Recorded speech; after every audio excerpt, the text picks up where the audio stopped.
Greetings, Word Horde. We're here with an exciting option for you. A version of our podcast without any ads. That's right. No advertising interruptions, just the content you love, ready to go in your favorite podcast apps like Spotify and Apple Podcasts. It's another way to support the show, ensuring that we keep bringing you the word stories and language explorations that you love. Try it at waywardradio.org/ad-free. And it's affordable. For just a small subscription fee, you can enjoy Away with Words uninterrupted, except by us. Plus, it makes a great gift. Know somebody who loves language as much as you do? Give them the gift of words. Easy to sign up, easy to enjoy. It's the same Away with Words, just streamlined for your listening pleasure. Go to waywardradio.org/ad-free. Support us, support the show, and enjoy an ad-free listening experience. waywardradio.org/ad-free. Thank you. You're listening to Away with Words, the show about language and how we use it. I'm Grant Barrett. And I'm Martha Barnett.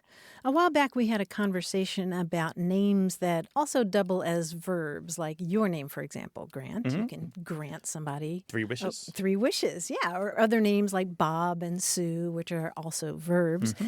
That prompted a letter from Nathan Steele. He is a freshman at the University of Wyoming in Laramie. And he writes that his dad's first name is Robert, and his last name, like Nathan's, is Steele, S-T-E-E-L-E. He says, when my dad was still a baby, my grandmother took him to the supermarket, and as she was there, a woman asked my grandmother what her son's name was. My grandmother told the woman his name was Rob Steele, to which the woman sarcastically replied, well, what's his middle name, Plunder? I love that. Nathan says, I don't think that before then my grandma had ever considered that both my dad's names were verbs or even that they were synonyms. My grandma has a good sense of humor, but by the way she told me the story, I think she might have been pretty offended. Yeah, definitely. I wonder if we can come up with another name that also means to steal. What's that word? Oh, grab? Nick, yeah. Well, and that's another verb. Whoa. Rob, Nick, steal. This is how Grant and I have fun. Nathan, thank you for that email. We really appreciate it.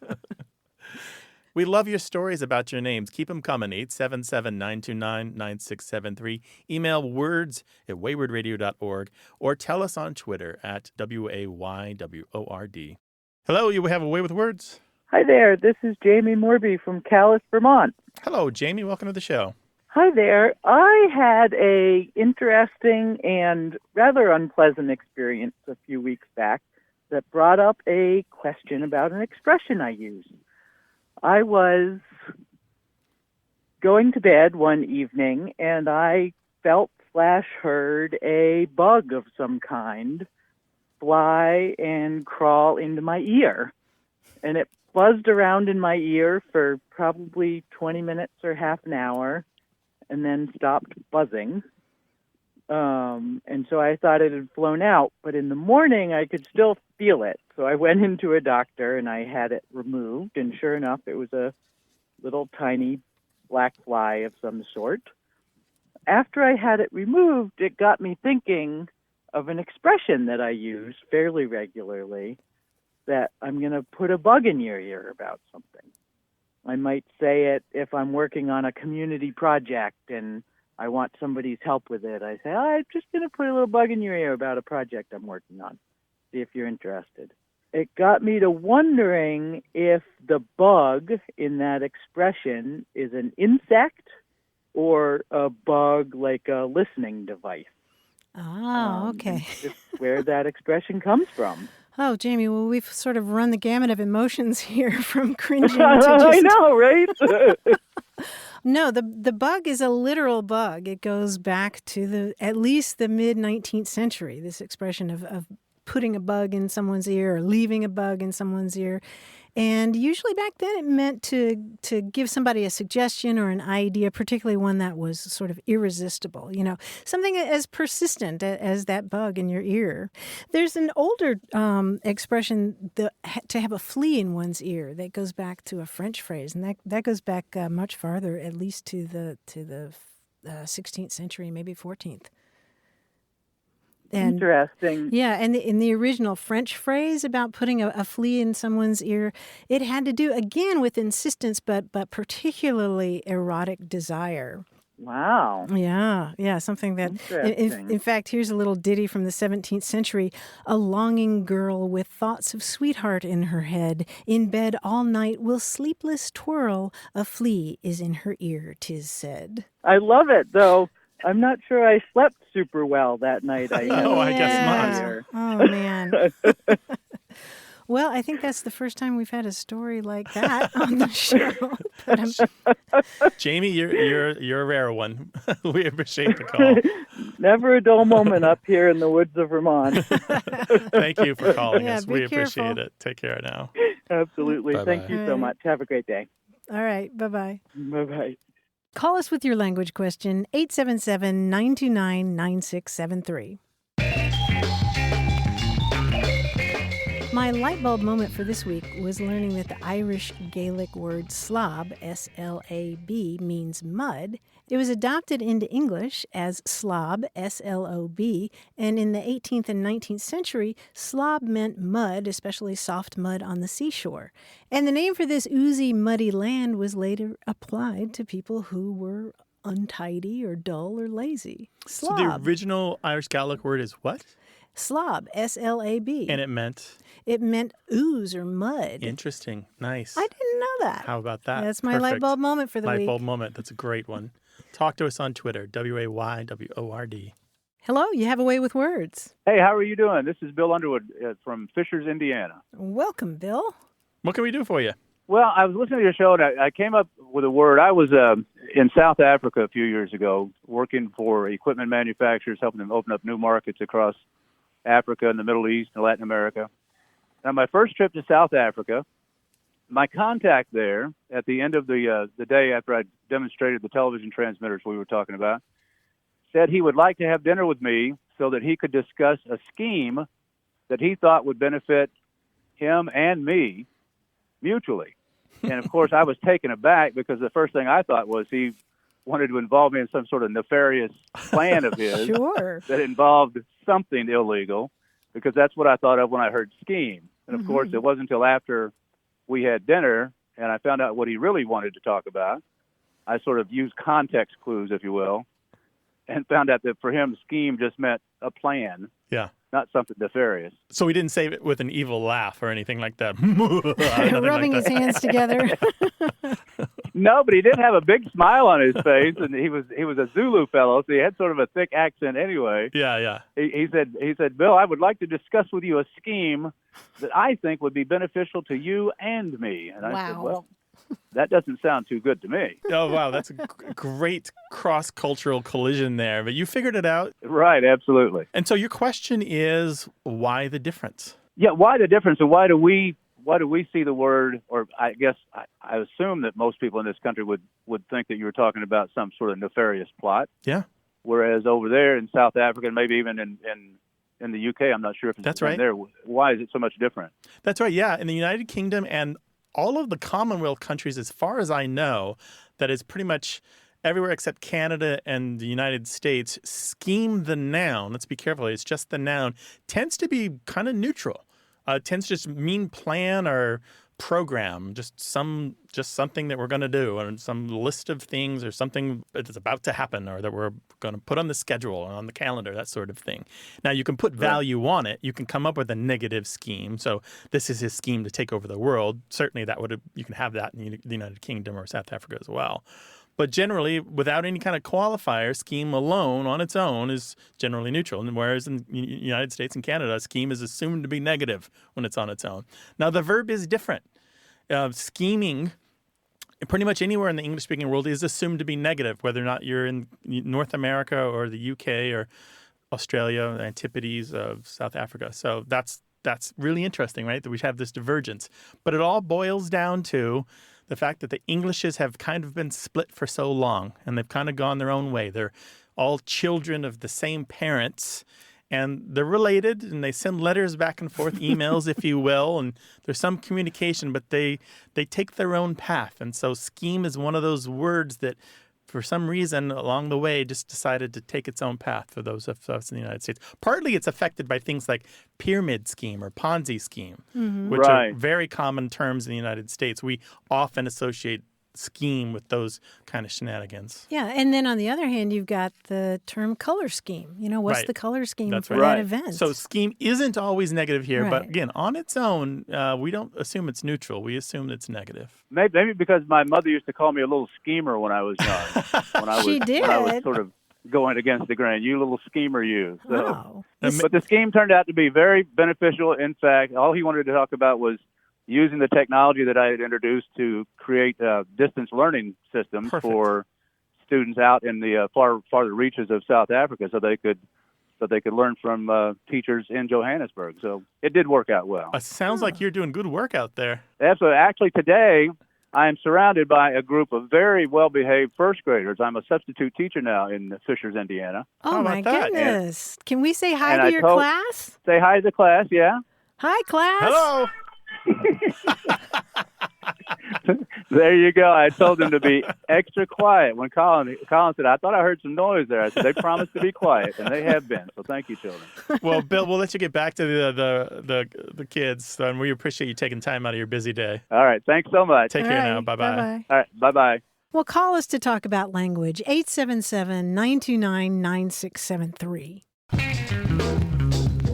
There was a really cool discussion on English Stack Exchange about the question, what's the word for things that work even when they're not working, like an escalator or a moving sidewalk or a moped or maybe an electric screwdriver? They don't work exactly the way they're supposed to, but you can still use an escalator. What's the term for that? Right. The joke is that escalators become stairs, right? Yes, yes. And it was just an interesting discussion that was full of jargon and phrases that I loved, like fault-tolerant design. That's right, yeah. Then web design, they often talk about safety failback or fallback, and things like that. Yeah, I was surprised to learn from this discussion that fail-safe is not necessarily a term that means without failing. No. It failed, but it didn't hurt you. Right. I didn't realize that was another sense of fail-safe. I thought it meant that it would never fail. Oh. And the other term that I really liked was graceful degradation. Oh, yeah. And that's the ability of a computer, machine, or electronic system or network to maintain limited functionality, even when a large portion has been destroyed or rendered inoperative. Graceful degradation. And some of those don't really cover the point. The point is that it can still do the job, but it doesn't do it as efficiently or as effectively. A lot of times these hunt for the word, when it's saying, I need one word, or I need a really brief. What they're really looking for is elegance. They want something that sticks. Yes. They don't want jargon. They don't want, because there might be a perfectly serviceable word, but like it's boring or it just sounds like something that you would get out of a business journal and not something you'd use every day, like in the kitchen. Yeah, elegance is a good word. I always think of it as poetry. Something poetic, really, right? Yeah, and I think graceful degradation, I don't know, that should be in a poem someplace. Maybe, but degradation's got that Latin feeling to it, and sometimes is a strike against a word. You think? Yeah, graceful degradation. Maybe. Well, if you've got a word for that, what is a word from your reading or something that you found that can apply to a tool or a device that still works for its purpose, even though it's broken? 877-929-9673.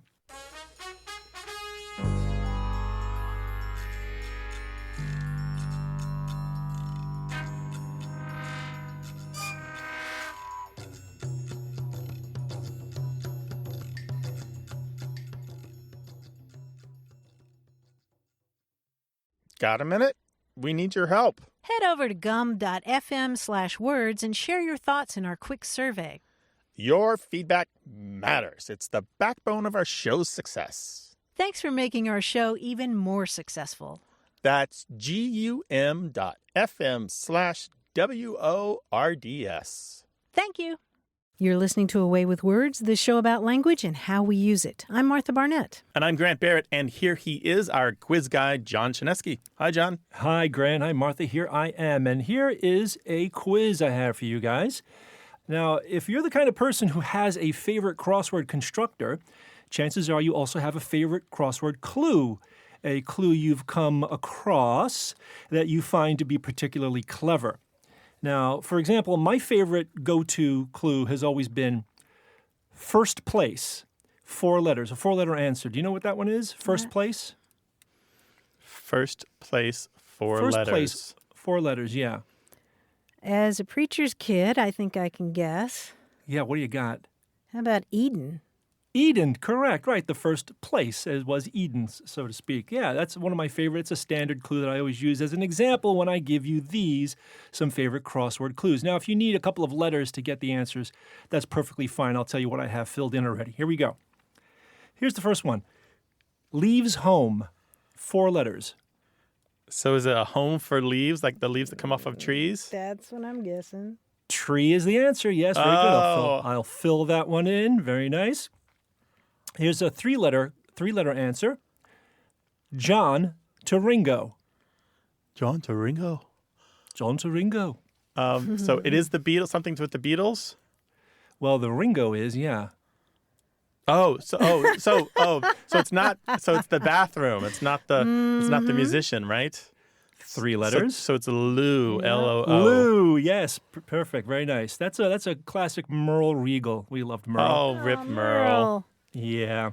Here's another one from Merle Regal, by the way. 4 letters. The reason crows are noisy. Because.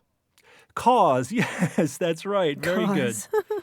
Here's one from Amy Lucido of the American Values Club crossword. It's less rich than the 1%. 4 letters. Skim. Yeah. Skim milk. Skim is correct. Good.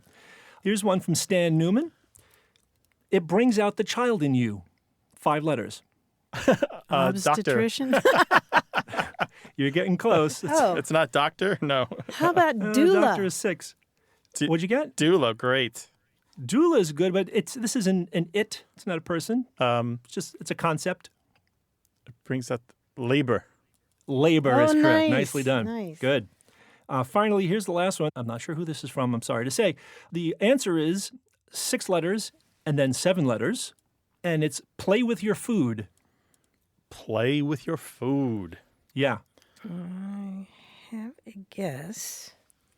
All Let's right. hear it, Martha. How about dinner theater? Dinner theater is correct. Nicely done. That's great. That was fantastic. And thank you for giving all the shout outs to all these incredible, these people, these intelligent people who make these crazy, wonderful puzzles every week. John, thanks so much. Thank you. See you next time. Bye-bye. Bye, John. Well, we'd love to talk with you about any aspect of language whatsoever, so give us a call, 877-929-9673, or send an email to words@waywardradio.org. Hello, you have a way with words. Hello, this is John Vaughn from Williamsburg, Virginia. Hi, welcome to the show. What can we do for you? Hey, I had a question. I had some friends of mine, we were in Chicago, and they put out this idea that the English language is like what they call the Borg. It comes in and destroys, it consumes all languages, it takes their words and ideas, and it may cause other languages to collapse. I had never thought of it that way, and I just didn't know if there was any real research on that concept. And I just kind of wanted your opinion. Is English kind of the all-consuming amoeba of languages in the world right now?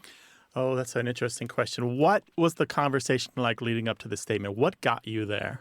We were talking about how different writers like Kerouac have unique styles, and then how English is a language that some people didn't really like writing in because they didn't feel it was a real language, and they wanted to write in other languages. And for me, I was just looking at this going, it made me worry because I know some ideas in French they say, je ne sais quoi, they don't quite translate. And I thought, well, if we are kind of taking over other languages, are we misusing their words, and then does that idea around that word kind of disappear from history? You know what I mean? John, the short answer to this is we need to be sure who the agent is here. Who is doing the action? And English isn't doing the action here. English isn't the verb in this story. It's not the protagonist here or the antagonist. What we're talking about here is, by happenstance of history, English has been used by two powerful nations in a row. First, the British Empire, and then the United States. One right after the other with some overlap. And the British controlled large portions of the world, huge amounts of territory, lots of natural resources, many millions of people. And then the Americans did it and are still doing it. Lots of financial resources, lots of political power, lots of financial power. And this is the reason that English is permeated so many corners of the world. That's the main reason that English is like it is today, and why it just seems to be infiltrating French and Danish and a lot of languages that you didn't mention. Now, the reason that English has so much vocabulary is another whole different set of responsibilities. English itself is an agglomeration of different conquering forces that happened over many thousands of years, from the Proto-Indo-European, whatever culture it was that created that language, and the Proto-Germanic and the Norse when they came into the British Isles, and the Normans and the different forces that came together to that each of them brought their language and put their stamp on what we speak now, the English that we have now. And so each of these had their own different version of a language that changed what we speak. So the problem that I'm having with what you're saying is, who is the we? What is the we here? Who's doing the work? You're absolutely right, because I was personifying it as it's the language's actual problem. It's the structure of English that makes it dominate and terrorize the other languages. So let's just talk for a second before the British became a world power. English was already a kind of a mutt language, had already had a lot of different features from French and the different Germanic varieties and some Celtic features in there. And it was already this really interesting hybrid that had kind of simplified and lost some of the features that the other Germanic languages had, that made it easier to learn, but it still didn't mean that anybody was more likely to pick it up than any other languages. The reason it was widely learned after a while is because the British and their sea power started taking over large portions of the world and started taking on a lot of natural resources and started becoming very wealthy. And that's the reason that English spread. It could have just remained this tiny little language spoken in just these few isles if it wasn't for the power of the British Navy. That's it. That's really good where it could have just stayed. So it's politics rather than anything inherent in the language Absolutely, itself. yeah. There's nothing special about English that meant that it was going to be spoken by this many people and then start to have its words pop up in all these languages around the world. Okay, well, thank you for your perspective. I guess that makes sense, so I won't feel so guilty when I speak it. Appreciate the call. John, thanks so much for calling. Take care. 877-929-9673.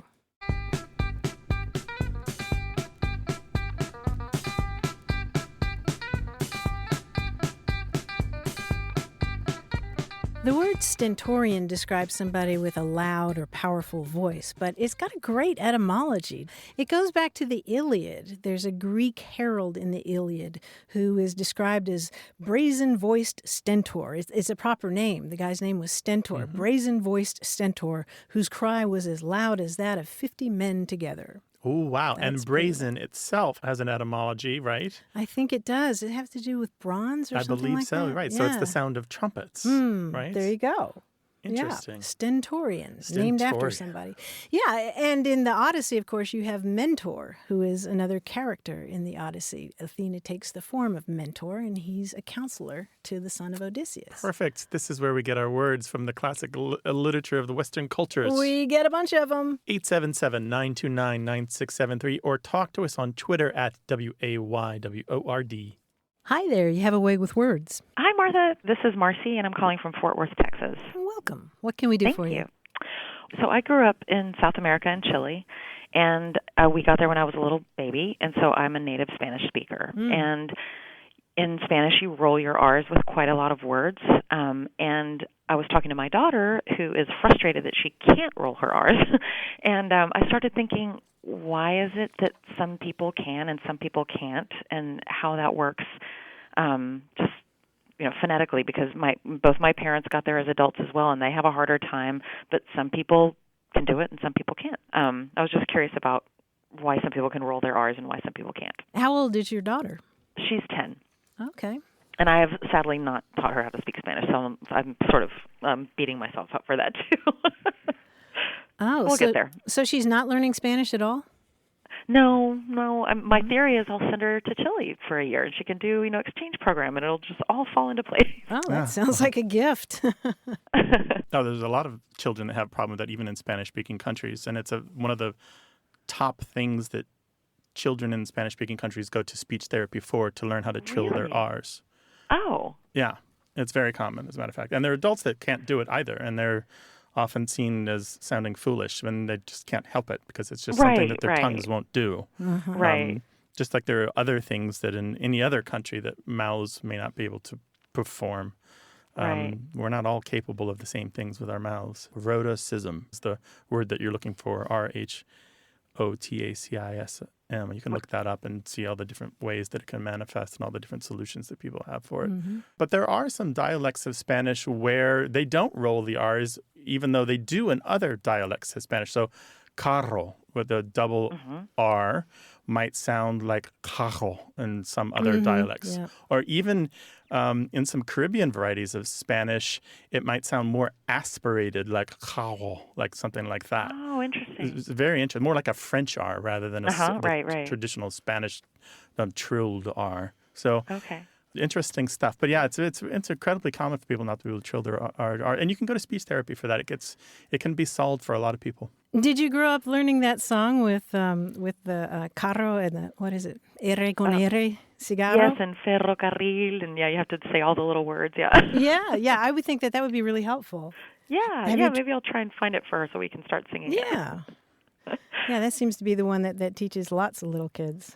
Mm-hmm. Yeah, well, good luck with that, and I hope she does get her year in Chile. That sounds fantastic. Yeah, I hope so too. Who wouldn't want a year in Chile? All right, thank you so much. Bye-bye. All right, bye-bye. Bye. Thanks, Marcy.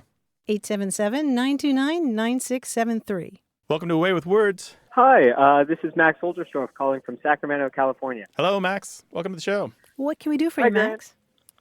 Well, I have a question about a long type of donut that I've heard called a couple different things. Some people refer to it as a long john. Other people refer to it as a maple bar or a chocolate bar. And the specific type of donut I'm describing is made of donut dough. It's long and it's frosted on top, but there's nothing in the middle.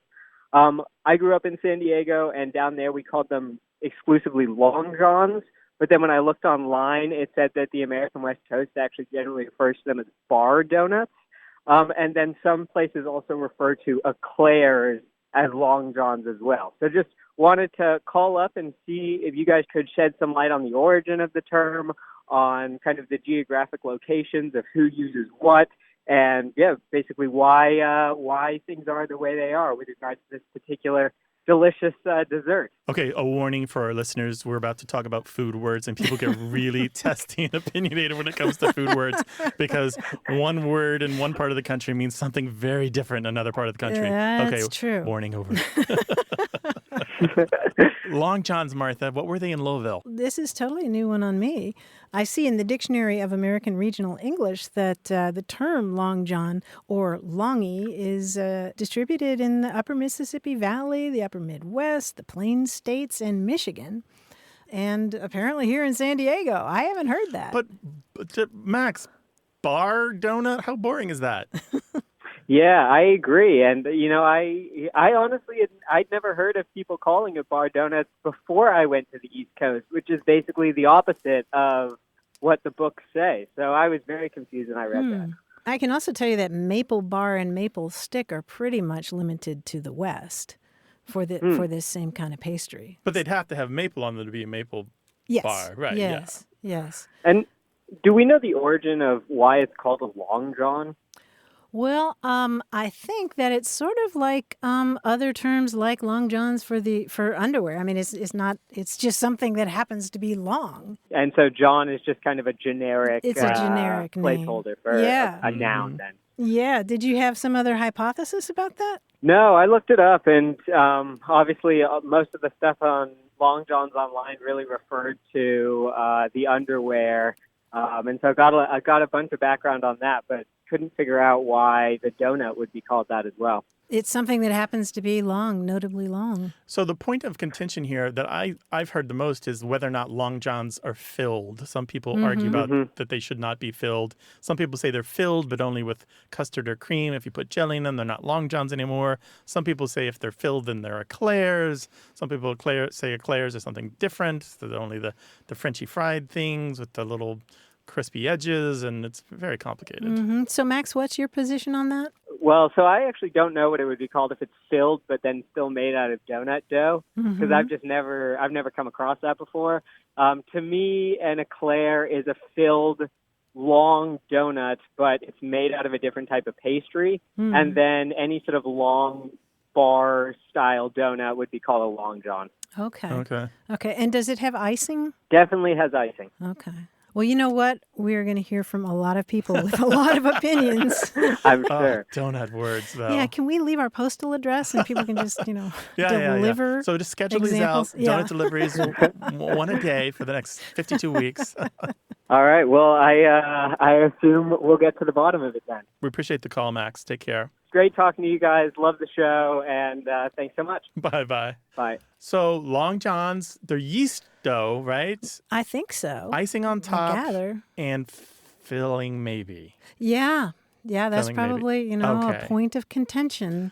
I was searching our email. We got an email a while back from another listener, Tom in Oshkosh, Wisconsin. He said he grew up there in the 40s and 50s, and he said he knew of a place that called them Chicago donuts. And he remembers it from one bakery in town, but he's not sure he's ever heard it outside of Oshkosh. And he wondered if Chicago donuts as a term for long johns was more widespread. So I thought I would throw that in there too and see if anyone else has ever heard of long johns being called, quote, Chicago donuts. So anyway, we're interested. What's a long john to you? How would you define it?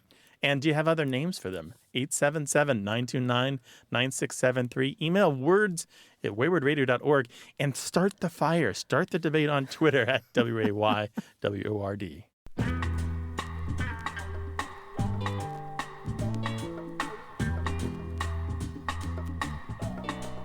I came across an intriguing use of the word stranger. I did not know that stranger could apply to a tea leaf floating in your cup of tea.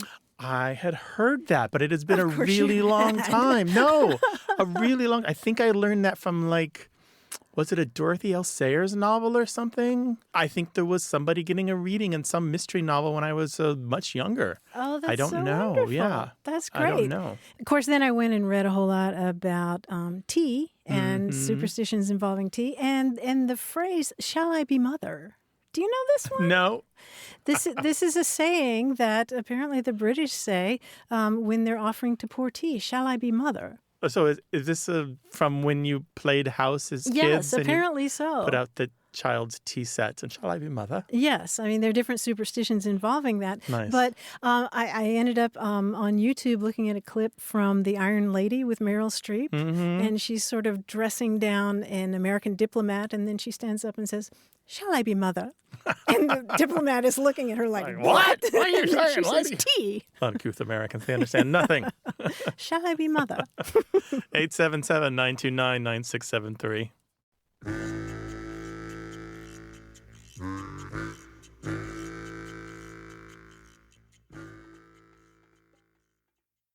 Hey, we've got something special for those of you who love our show but could do without the ads. That's right. Imagine a way with words, the same engaging conversations, the same deep dives into language without advertising interruptions. We're talking about our ad-free podcast feed. It's sleek, clean, and it's just for our supporters. It's at waywardradio.org/ad-free. It's inexpensive, easy to sign up for, and works with all major podcast apps like Apple Podcasts and Spotify. It's an affordable way to support the show and get a seamless listening experience. And if you're feeling generous, why not give a subscription to another Away with Words fan? That's waywardradio.org/ad-free. Sign up today. Your support means the world. waywardradio.org/ad-free. Thank you. You're listening to Away with Words, the show about language and how we use it. I'm Grant Barrett. And I'm Martha Barnett. We asked you to send us your workplace jargon, and boy, did we get a boatload from Katie Driscoll. She's from East Thetford, Vermont, and she works in a NICU, that is a neonatal intensive care unit. And I'm just going to read it because it's practically poetry. Term primip in BP19 that might be a doorbell. The strip was concerning, so the room's set up. We have a team in the Panda room ready for the 26-weeker. She wasn't pre-treated, so expecting to surf, then extubate to NIPV. The giraffe is warmed up and ready. Jones is a grower feeder now, so she got moved to the carpet. She's still having A's and B's. And the Smiths did well in the koala, so should head home today. Did you get any of that, Grant? We've talked about primip on the show before, but the rest of it, I could make some guesses, but why don't you explain the whole thing to me?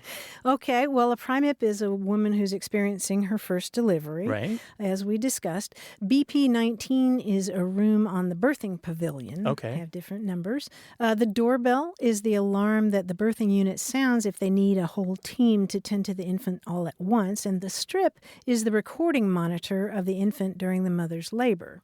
So term primip in BP19, it might be a doorbell. The strip was concerning, so the room's set up. Gotcha. The Panda room, I love that. The Yeah, Panda that's room nice. is the preterm and newborn diagnostic area. It's an acronym, Right. and it's the place where you assess and stabilize an infant that more than likely will need to be admitted to the NICU. Katie says, we used to call it the resuscitation room until a parent pointed out how scary it sounded. And the giraffe is a bed that maintains a specific heat and humidity for the infant, and that is a brand name, Giraffe. And that shift report also included the expression surfing and extubating to NIPV. That means placing a breathing tube, instilling a surfactant into the lungs. That's a substance that helps the lungs work better. And then removing the breathing tube. NIPV is non-invasive positive pressure ventilation. And then later on, she's talking about Jones is a grower feeder now, so she got moved to the carpet. That means that it's a baby that still needs close monitoring, but is considered stable. And they may still have A's and B's, which is apnea and bradycardia. Mm-hmm. We know apnea, Sure. Difficulty breathing, and bradycardia is a slow heartbeat. And I thought this part about the carpet was really interesting, moving to the carpet, because the more unstable infants are cared for in a room with a tile floor. And when they become more stable and need less equipment, they're moved to another area that has carpeting. And Katie writes, it was parents who first referred to being moved to the carpet as a big positive change or graduation. The move is physically less than 50 feet away, but it's such an important move for the parents. I love that, moving to the this carpet. is so fascinating. All of this. I think part of the appeal is that they're trying to use language that's not going to alarm parents. But they're still doing their jobs, and they're doing the job of shortening these long ideas. Yes. They can't express these ideas fully, so they have to shorten things. Right, which one does with jargon. Mm-hmm. And finally, the Smiths did well in the koala and should head home today. Another sweet, fuzzy word, the koala. It's a slang term that's specific to that hospital because it's a room next to the unit that was set up with funds from the Quechee Lakes Landowners Association, or QLLA, which sounds like koala if you say it fast. I love giraffes and pandas and koalas. Yeah, I know, right there. That's yeah, nice. You got to feel a little So bit they've done better. what they can to soften it and to reduce the overall impact of the scariness and the sterility of the jargon, and yet you still get a feeling of the expertise behind the jargon, right? The learnedness that's back there. These competent people all coming together for this common effort of helping these kids turn into fat bouncing babies. Right. And the utility of it. It just lets you communicate really quickly. Right. Bam, because bam, it's bam. Lots of stuff is moving really fast. Yeah. Wonderful thing. And I know that there are lots of jobs out there that have a language just like that. We'd love to hear your story. What's a few minutes like in your job? What's the jargon like? We'd like to tell your story. 877-929-9673, or send that email to words@waywardradio.org. Hi there. You have a way with words. Hi, this is Rhonda from San Diego. Hi, Rhonda. Welcome to the show. What can we do for you? We have flies come in our house every so often. Just Flies? happens. And flies, they sneak in from outside when the kids go in and out. So like a house fly. But there was a really large one that came in our house one day, but it was a specific type of fly because I had looked it up. But my husband said, "Oh, there's a horse fly." I said, "That is not a horse fly. It's a flesh fly," because I had looked it up. And he says, "No, it's a horse fly. I can call it a horse fly, and because I choose to, and my family calls it a horse fly, it can be a horse fly." I said, "No, if we know the name, we need to call it by its regular name." So we decided we needed to call you and let us know if our discussion was appropriate or not. Okay, this is a good question. So a fly came to the house. He called it a horsefly. Did he know that it was actually a flesh fly? He knew that it was a larger fly than like some of the smaller housefly types. Right. What's a flesh fly? I don't know if everybody's seen them, depending on where you are in the world, but they're larger than like the normal little green-bodied houseflies we have here in Southern California, and they have like gray striped bodies and red eyes. Okay, They're much larger and louder. So. Okay, and Rhonda, do you relate to horse flies and flesh flies differently? I do. So I come from like a biology and animal husbandry background, and so I very much, like in college working with farm animals, know what a horse fly is because they are giant and they bite. So for him to call this still kind of a house fly a horse fly, I was like, no way, Jose, that is not a horse fly. But so you've got this level of expertise that he wasn't respecting. Yes. Okay, and it makes a difference because if it were a horsefly, you would want to avoid it because it might bite you? Oh, definitely. Okay. And they hurt. But the flesh flies, they only go after dead animals or open wounds, right? Right. Okay. They eat dead things. Dead things, so, yes. Yeah. Okay, so, but did he want to stick to his guns just because he didn't like being told what to do and what to say? It may have been partially that. I don't know. He even brought it up like again when we were discussing this. So that's why we were like, we need to call Grant and Martha. Oh, here's goodness. where we are. Oh, it's a little complicated. The simple fact is, if you know the name of it, you call the name of it. But all right, I'm gonna give him a little tiny out. Martha, what do you think? You know what? I think I call any large fly a horse fly, sort of like I call any large pill a horse pill. It's just like I call any dog a pup or a pupper. Yeah. Yes, I get that. So I don't know that I would feel that strongly about it. I mean, I'm learning about flesh flies as we speak. Okay. Now I grew up part of my childhood in the country and knew something about horse flies coming into this conversation. Flesh flies I only know from reading, and I think maybe the James Herriot books about the veterinarians in Yorkshire in the UK, but they call them different things there. But yeah. I'm thinking about this, and I'm thinking if you know a term that's specific and somebody else has kind of nudged you in the right direction, why not go for it? And another thing I'm thinking is, why die on this hill? Yeah, I was wondering about that one. Save it for the big issue. And the third thing I'm thinking, though, is linguistic, or actually lexical.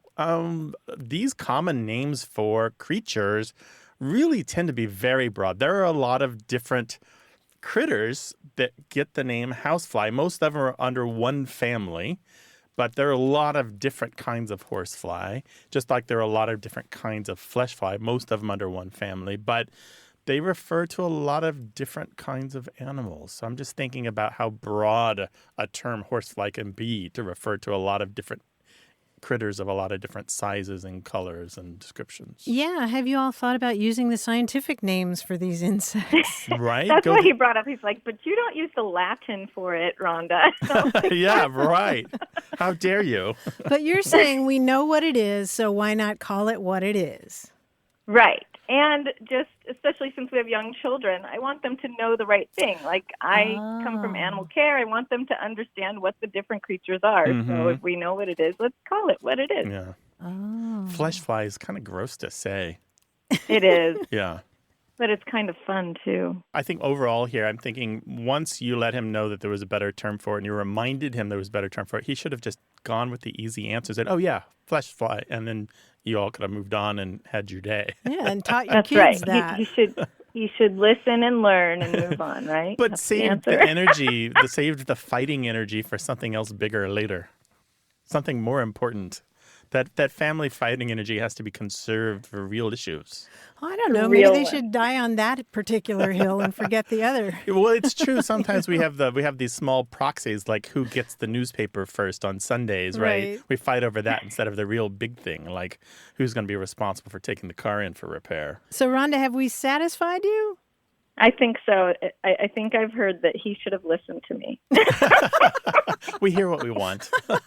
Yes. No, but that's true. I think he should have. I think he should have used the specific term anyway if he knew it. And then when you reminded him of the better term, he probably should have latched onto it. Yes. But anyway, thank you for Yeah, sure. chatting Thanks for it out calling. with me. Take care now. Bye. Bye, Bye-bye. Rhonda. 877-929-9673. Email words@waywardradio.org. Hello, you have a way with words. Hello, how are you guys doing? I am calling from Houston. My name is Syed. What can we help you with, Syed? I have recently moved to the States. It's about 2 years.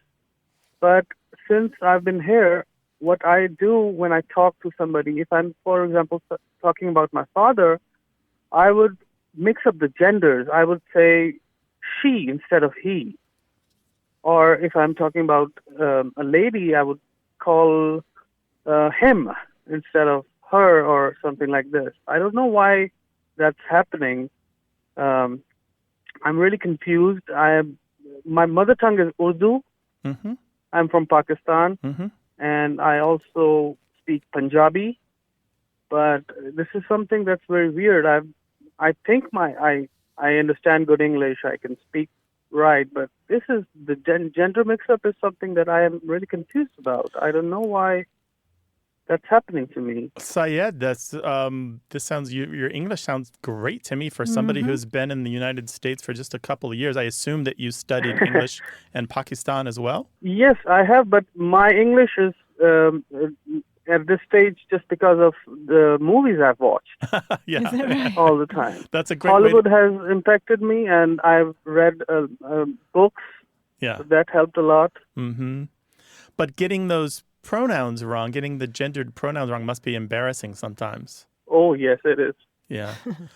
I think there's a good explanation here. I don't speak Urdu, and I don't know very much about it, but I believe that there's no actual gendered pronouns, right? So yes. in English, Yeah. we say he and she, like he went to the store and she went to work, that sort of thing. But in Urdu and Hindi and related languages, you don't. It's the same pronoun regardless of whether you're speaking about a man or a woman, right? Oh, yes. Now I get it. Yes, that's true, because we have a word that's pronounced wo Mm-hmm. or unhe Mm-hmm. or usko. So these are the words that you know they don't have gender thing going on with it. Right. You might have grammatical gender, but it's not actual gender. It's not actually Yeah. referring to a man or actually referring to a woman. And so it's hard to make that move where you now have to think about this information in a new language and be conscious of that. I know that when English speakers then go to other countries where we have to do things like think about I'm thinking about different cases, for example, attached to verbs where we have to think about location when we're conjugating verbs, like where a thing is in order to come up with the proper conjugation verb. Our minds are blown because ordinarily in English, we don't have to think about location when we conjugate a verb. It's just very difficult for us. Yeah, or just matching the gender of an adjective to a noun. Yeah, the grammatical gender, not the actual human gender, not the male-female gender. Yeah. So that's a very and actually it's an incredibly common mistake for people who speak Urdu or Hindi. Okay, Yeah. I didn't know that. Yeah, it's very common. And the only way out of it is practice, I'm afraid. Yeah, well, I've been practicing for 2 years now. You sound very good to me. Yeah, you sound great. Yeah, well, the other thing was that, when I'm listening to somebody, I have to translate it into Urdu and then understand it and then speak it out in English and translate it again. But I've gotten over that a lot. But the gender thing was very confusing now, and that's a good explanation. Yeah. Well, it sounds like you're well on your way. Seriously, if you're in a retail position where you're having conversations with English speakers all day long, you are in a perfect position to be very fluent in no time at all. This is just the optimal situation for getting your English in order. A lot of practice. Yes, Right. exactly. Syed, call Yes. us again in a couple years and let us know how it's going, all right? Oh, yeah. Thank you very much for your time, guys. Our pleasure. Take care. Bye-bye. Bye-bye. Bye. Well, we loved hearing Syed's story about language, and we'd love to hear your experiences with language. So give us a call, 877-929-9673, or send your questions and stories to words@waywardradio.org. Hello, you have a way with words. Hello, this is Don Thompson from Mundy, Texas. All right. Well, Don from Mundy, what can we do for you? I've heard this saying a few times, and I've always thought it was a great saying, and it said a lot. And the phrase was, you can put your boots in the oven, but that don't make them biscuits. And I just always thought that was a great saying, and evidently not a lot of people have heard it. And I think I might have heard that a politician or some celebrity said it, but I was just wondering about the phrase and where it came from and who else might have said it. Mm-hmm. And Don, what do you take that phrase to mean? To me, I think it means just, you can call something whatever you want, but it is what it is, regardless of what you say. It's kind of like a rose by any other name. Huh.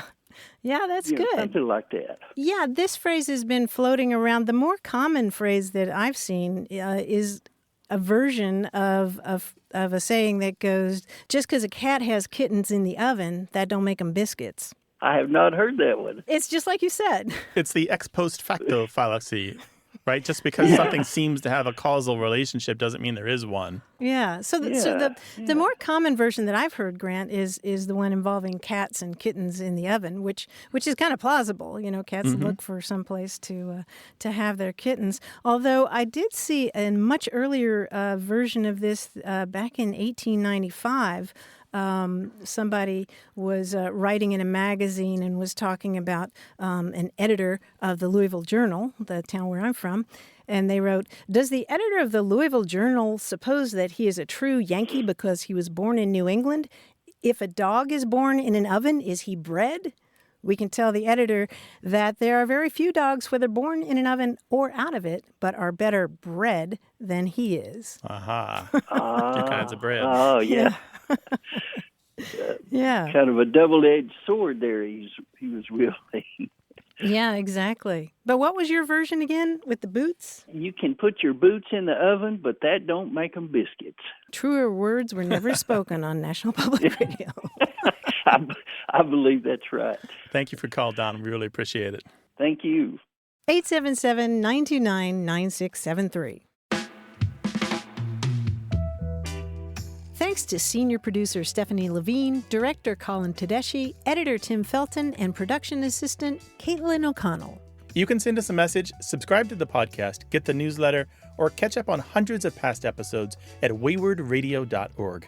Our toll-free line is always open in the U.S. and Canada, 877-929-9673. Or send us your thoughts to words@waywardradio.org. A Way with Words is an independent production of Wayward Inc., a nonprofit supported by listeners and organizations who are changing the way the world talks about language. We're coming to you from the Recording Arts Center at Studio West in San Diego, California. Thanks for listening. I'm Grant Barrett. And I'm Martha Barnett. Until next time, goodbye. Bye.